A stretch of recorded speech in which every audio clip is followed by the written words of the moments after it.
Liam, from an England point of view, Gareth Southgate has been at pains to point out how friendly the whole squad are together, the unity within the squad, and how much he feels that'll be a positive influence on the team, despite the press's best attempts to get at Raheem Sterling and maybe throw a couple of spanners in the works. But what's your sense about this England team and how far they can go in this World Cup? Well, I would say that there's a good atmosphere about. I think Southgate's done a really good job since he got the job. Roy Hodgson had to leave after they lost to Iceland in the last European Championship. And Southgate's come in and in an understated way, has done a very good job.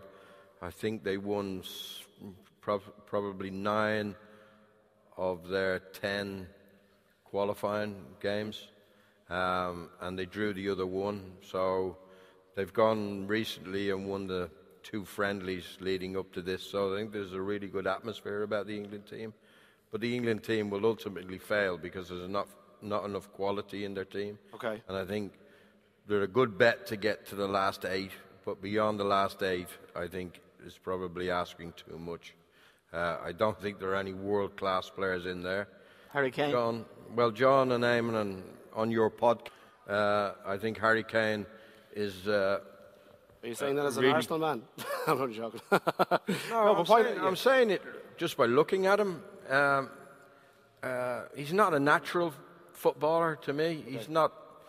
You talk about he's up there with the top players in the world, but when you look at Ronaldo, or you look at Messi, or you look at Suarez, I think they're natural footballers. I think Harry Kane has worked tremendously hard to get where he is, but I just don't see him as a world-class player.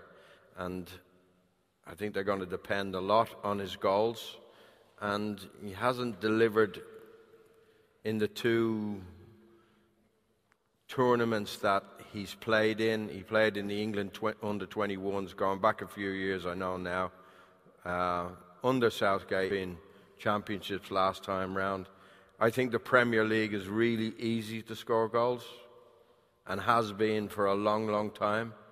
And I think, because we're so close to the Premier League in Ireland, that you can actually think these players are wonderful players. I thought he got found out against Juventus in the match at Wembley when Tottenham had to beat them. Yeah. And I just don't think he's at the very highest level. So to be putting your faith in Harry Kane taking England, let's say, to the semi-final, I think would be asking too much.